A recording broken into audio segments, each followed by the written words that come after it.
Today, Britain stands at a fork in its crossroads, and its people are asking questions. Now we've got our country back, what actually is it? Who are we, and why?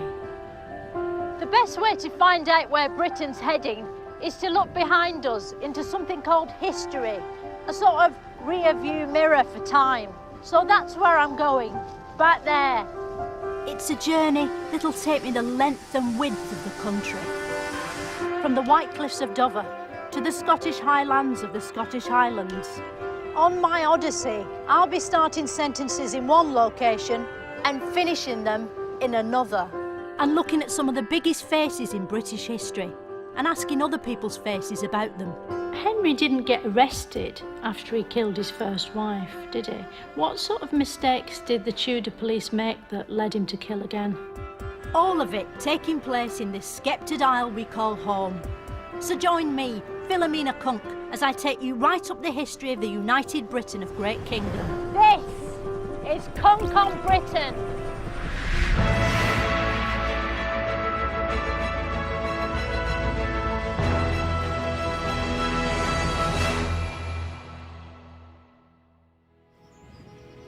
Last week, we discovered how God invented Britain, who the Romans were, and why we went to war with the Roses. But that was just the beginning. By the time the Wars of the Roses ended, Britain was literally on the map, somewhere near the top, showing how important it was. The British had a firm grasp of the solid parts of the country, like this rock. But there was a load of stuff around the edges that wouldn't do as it was told. It was wet, it was full of fish, and it wouldn't make up its mind how close to the rock it wanted to be. In this episode, I'll discover how Britain came to rule the waves and invent the umpire. It's a story about events beyond Britain's coastline, so I'll be using the C word a lot. Sea.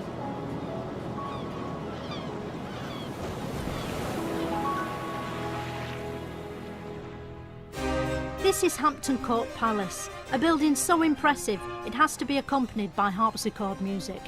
These days, Hampton Court is open 10 till 4:30 in the winter, 10 till 6 in the summer, with last entry to the maze 45 minutes before closing. Prices start at £18.40 per adult and £9.20 per child. A family ticket will set you back at least £32.30, unless you're buying that ticket in the 15th century and your family name is Tudor. But what do we mean by the word Tudor? Let's ask an expert. What do we mean by the word Tudor? The word Tudor is quite controversial because the Tudors at the time didn't call themselves Tudor. Tudor is the family name, the Welsh family name of the ancestors on the father's side of King Henry VII. But the only person who calls Henry VII Henry Tudor is Richard III when he's trying to stop him becoming king. And he uses the name Tudor just to mean this is some random Welsh person rather than an appropriate person to replace me as king. So the Tudors don't use the name Tudor very much at all. Some people refer to it as being their family name later on. Sorry, I had that thing, you know, where your brain stops listening. If the Tudors were the Kardashians of their time, this was their Kim. Henry VIII, the kingiest king who ever kinged over Britain. If you had to draw a king, you'd definitely draw him, although maybe not as well as this, unless you're a 16th century portrait artist. But what was so great about Henry VIII? Why is he the king we all still remember, unlike, say, Richard V? Well, for one thing, he was fat, so he takes up more room in the memory. But Henry's also memorable for his chronic wife addiction. He had 6 wives, all called Catherine. He was a Catherineaholic, or Catholic for short. He got through so many Catherines, he actually got bored of killing them and had to invent a new way of getting rid of them, called divorce.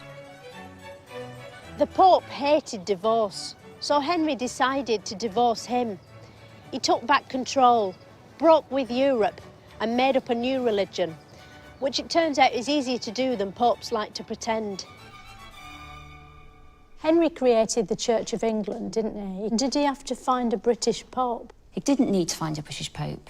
You could just have bishops You can just use the bishops and people that you've got in there already. If you had to find a British Pope now, who would you go for? We couldn't use the Archbishop of Canterbury. No, you have to have someone else. Someone from without the church. Yeah, like Matt Baker of The One Show. So you're Matt Baker off The One Show. He's not an obvious choice, you see, that's why I think he'd be good. But the more you think about it, the more it makes sense. Henry VIII kept having a go on new wives because he wanted a boy to pop out of one of them, and eventually one did, called Edward. When Henry died, Edward became king, aged just 9 years old. Edward died aged 15, the youngest anyone had ever died of old age. He was followed as king by Lady Jane Grey. She ruled for 9 glorious days, almost a week. These were among the fastest royals we've ever had. After Jane came this woman, Queen Mary. And there really was something about Mary, but not something funny like Cameron Diaz with all dried spunk in her hair. Mary's something was religious intolerance. She had so many Protestants burnt at the stake, she became known as Bloody Mary, because like the drink, she was horrible. The next queen was Queen Elizabeth, who in the first of many such coincidences appeared just in time for the Elizabethan era.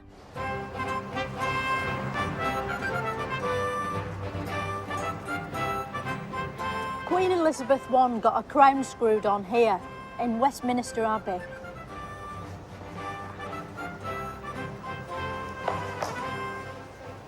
Elizabeth I was a new sort of king, in that she was a queen, which meant she got paid less and sat on horses sideways. To stop persecution, Elizabeth allowed her subjects to practice whatever religion they liked, as long as they pretended to be Church of England when asked, like middle-class people do when they want their kids to go to a posh school. During Elizabeth's reign, British culture flourished, especially the world of theatre, which is sadly still with us to this day. The greatest playwright of the age was Will.I.am Shakespeare. It's often said if Shakespeare were alive today, he'd be sending his scripts to television and film companies. It wouldn't make them because they were so long and boring. But while audiences thrilled to the tedious drama of Shakespeare's terrible plays, some pioneering Britons were experiencing real drama by going out exploring. It was now the British got really into boats, by getting into boats. Sailors of the time were like spacemen, but on water, exploring the unknown armed only with an engineless wooden car called a boat, and a sort of basic paper sat-nav called a map, which had hardly anything on it, because hardly anything had been found yet. On maps of the sea, do they show the hills? You know, the little moving hills with the white bit on top? The waves? Is that what they call the moving hills with the white bits on top? I think that's what you mean. Did an explorer ever try to sail into the sky? You know, find a bit of sea that's sort of going up and... No. Despite the difficulty, Queen Elizabeth sent a load of sailors over the sea to nick treasure off the Spanish, and then to nick whole countries off whichever brown people were standing on them at the time. The first British explorer to do this was Sir Walter Raleigh. Sir Walter Raleigh was a great sailor, wasn't he? So why is it today we only remember him for his bikes? Well, there might have been a connection between that branch of the Raleigh family and the later bike manufacturer, but I very much doubt it. People weren't using cycles of any kind in Sir Walter Raleigh's days. Oh, really? I think we really have to accept that Sir Walter Raleigh was just an expert sailor. How did Sir Walter Raleigh invent the potato? Well, he didn't invent the potato in that I don't think anyone actually has ever invented a root vegetable, because they're obviously being cultivated and used by people living in the Americas when he arrived there. When Sir Walter Raleigh first saw potatoes, was he scared of them? I think that when Sir Walter Raleigh first saw potatoes, not that we've any documented records on the moment when he first beheld a potato or a field of potatoes, but I don't think he was scared of them. This is a buccaneering character, and I think that he probably was able to take on and manage his emotions whilst engaging with potatoes at first sight. We still celebrate potatoes to this day by buying and eating them. It's amazing to think that Queen Elizabeth was the first British monarch to be impressed by a baked potato, and the last.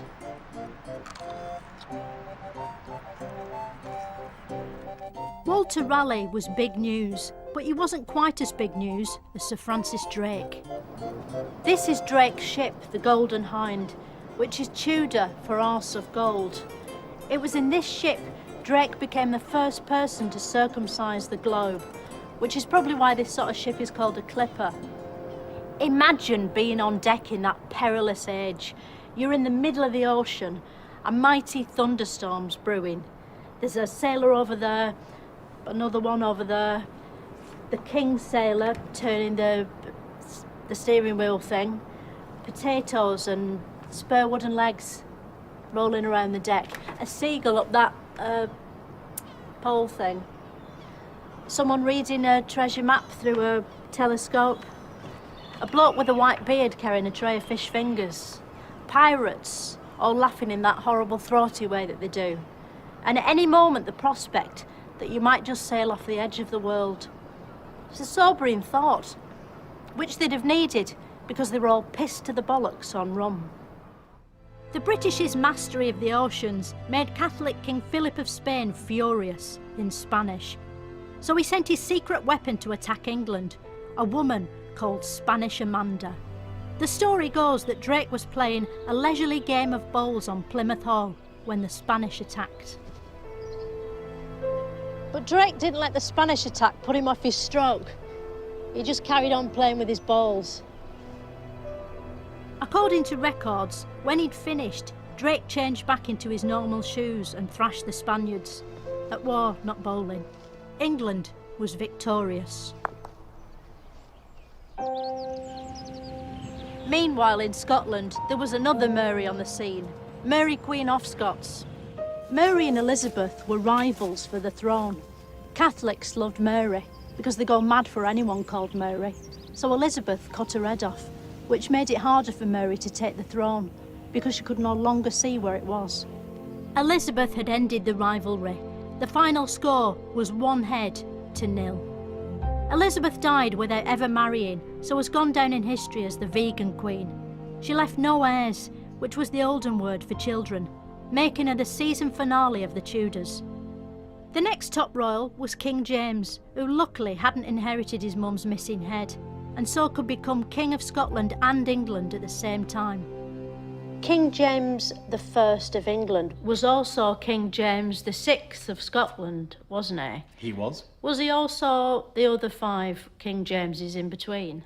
No, but he was rather conscious of those other 5 Jameses. Do you think he ever forgot which James he was? No, I'm pretty sure that he knew there'd been all 5 before him and they'd had rotten lives. Oh. The first had been murdered by his subjects, the second killed by an exploding cannon. The third was murdered by his subjects after losing a battle. The fourth was killed in battle. And the fifth died of nervous exhaustion after losing a battle. So is it just bad luck being called James then, do you think? No, the Stuarts are an astonishingly accident-prone family. King James brought England, Scotland and Wales together, didn't he? King James brought England, Scotland, Wales, Cornwall and Ireland together. So he brought all those together? That's right. Like Simon Cowell when he brought together One Direction? Yes, except it lasted a bit longer. Which is your favourite? Of the kingdoms? No, of One Direction. I don't have one. Yeah, very wise. Thanks to King James, Great Britain was born, and with it came a new flag, the Union Jack, a sort of mega mix of the nation's previous flags. The Union Jack has it all. The white and red of England, the blue of Scotland, and from Wales, red again, from the dragon. But not the actual dragon, even though it's the best bit of the flag. Basically, whoever was doing this probably just had a ruler and couldn't face doing the dragon. King James was Protestant and knew that Catholics wanted to kill him, so he had all his clothes padded in case he was stabbed. Unfortunately, he didn't have the Houses of Parliament padded, and that's where the Catholics chose to attack, using explosions.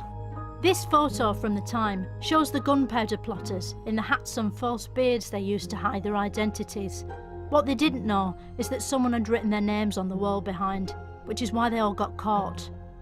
But one man was about to cause even more explosive changes to Britain, Oliver Cromwell. Some of Cromwell's fellow Puritans had sailed away from Britain's shores, hoping to forge a new life of Spartan misery in the newfound land of America. But Cromwell stayed behind to fall out with King Charles I. He wanted Parliament dissolved, but nobody could find a glass big enough, so they decided to have a civil war instead.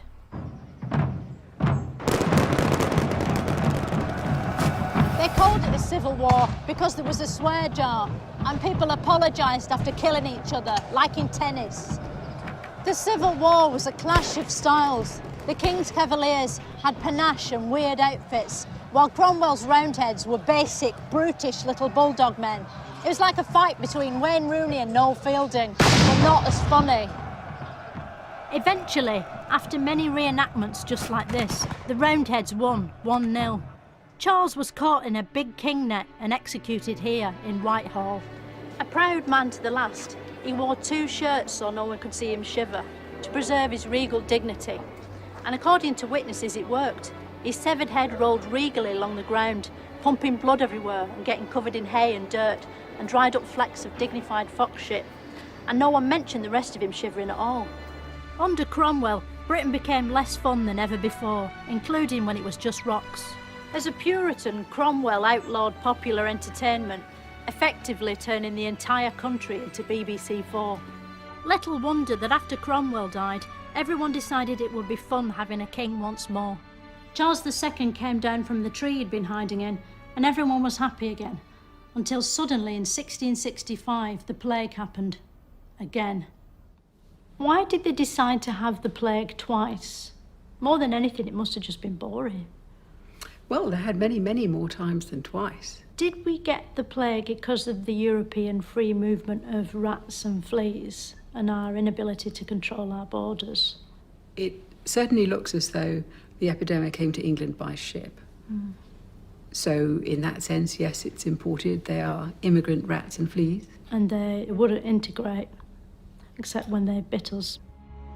The Great Plague of London finally petered out in 1666, just in time for the Great Fire of London, which started here, in Pudding Lane.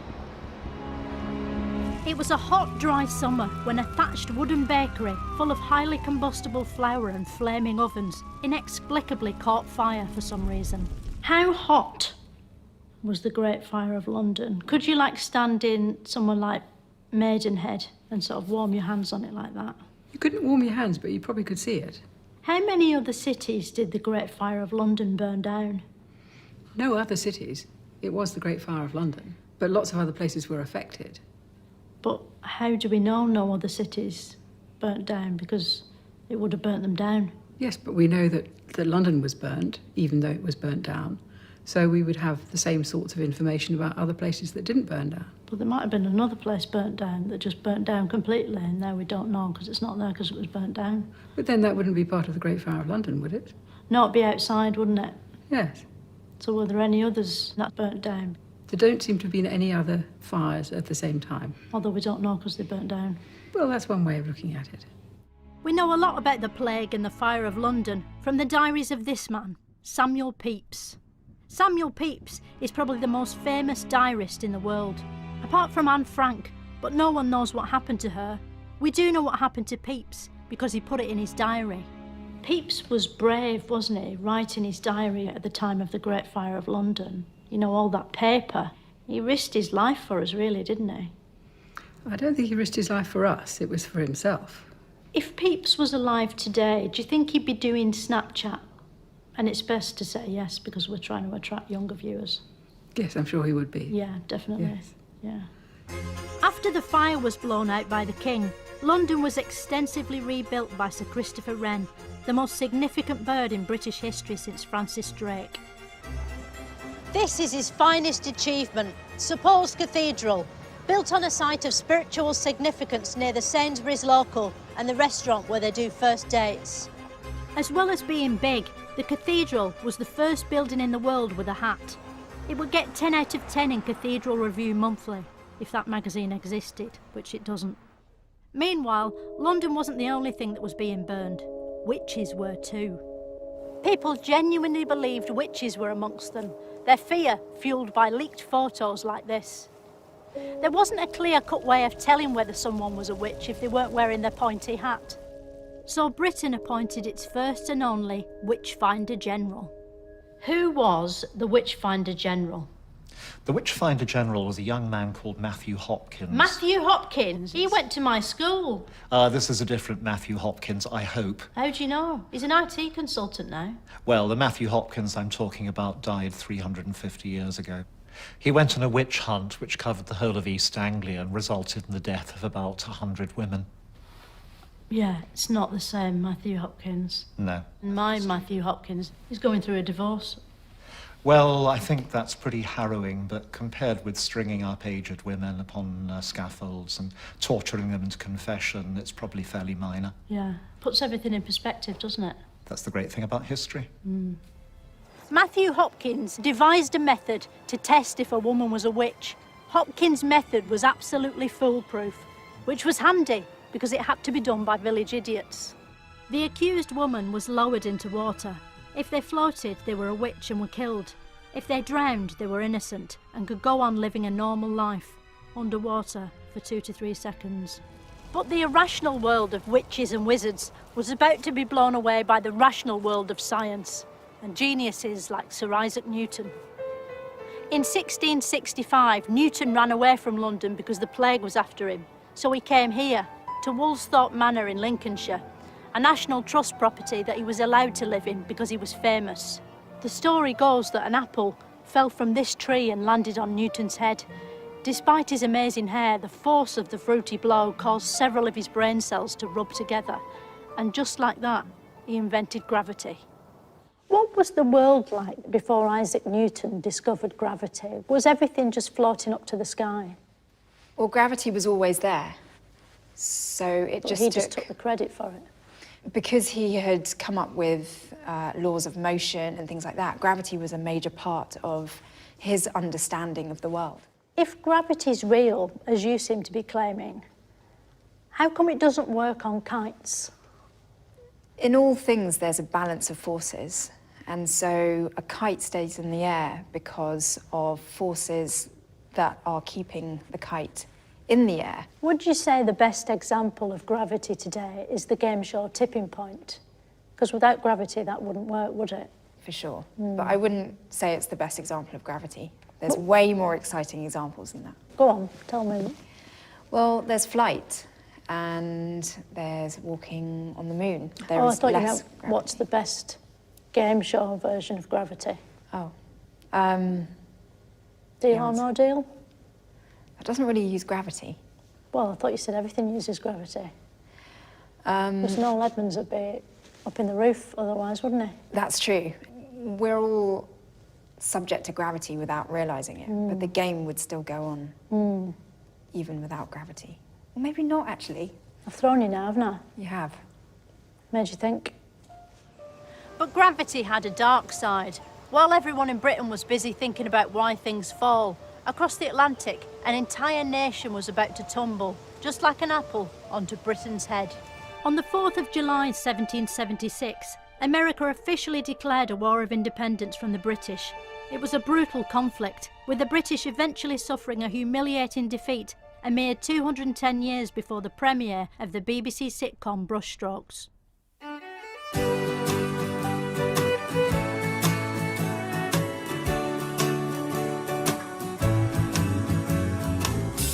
Because of you, these things I do. Because of you. Because of you. Oh. Losing America was a real knee in the balls for Britain. But fortunately for national pride, one great British hero was about to rise. Vice Admiral Viscount Lord Horatio Nelson. What was Lord Nelson all about? Why did his parents call him Horatio? I think they probably intended it to be pronounced Horatio. But it just got mishmashed up and became Horatio. No, I think that most people still know him as Horatio Nelson. As well as being a sailor, Nelson found time to star in lots of old paintings, doing his weird signature pose. Why did Nelson always have one hand up his jumper? What was he doing up there? He'd lost most of his right arm, so it wasn't really trying to conceal his hand, he was actually missing an arm. Oh, God. How do we know that that's true, though? Because, you know, Rod Hull, he used to have his arm round an emu, didn't he? It might have just been that. He didn't have it blown off at all. He was just trying to make his story more interesting.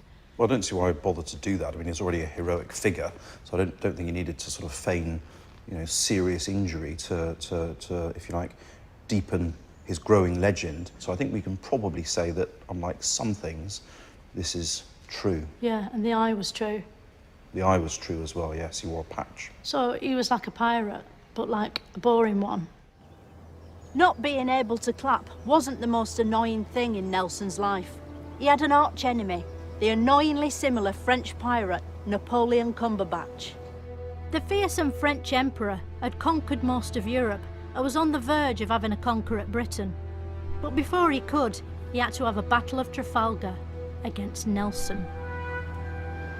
The Battle of Trafalgar was one of the most famous water fights in British history, and it took place, of course, here in Trafalgar Square.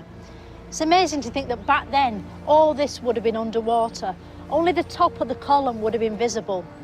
On this side, Nelson's English ships. On this side, by the Pret-a-Manger, the French fleet. And overseeing it all was Nelson, stranded on top of his stone stick, where he remains to this day. If Nelson was such a hero, why did we banish him up that big pole? It's not a banishment, this was a national celebration. So this is very much, if you like, a symbol of British victory and pride and honouring of the man who had been so intimately associated with delivering victory at Trafalgar. He's so high up, isn't he? He's sort of out of eyeshot. And he's getting shat on by birds. Yeah, I mean, it's a... Couldn't we have had him a little bit lower so that we can have a look at him? Well, it's a fair point, I mean... It's just like a joke.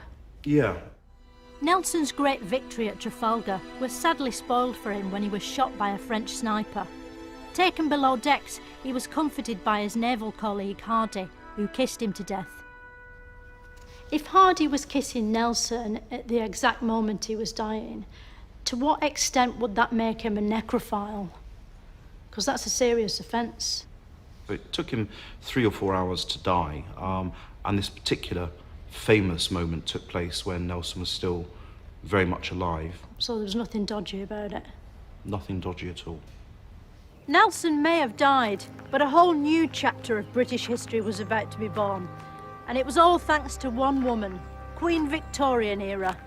But that's a story for another time and place. Next week, and here.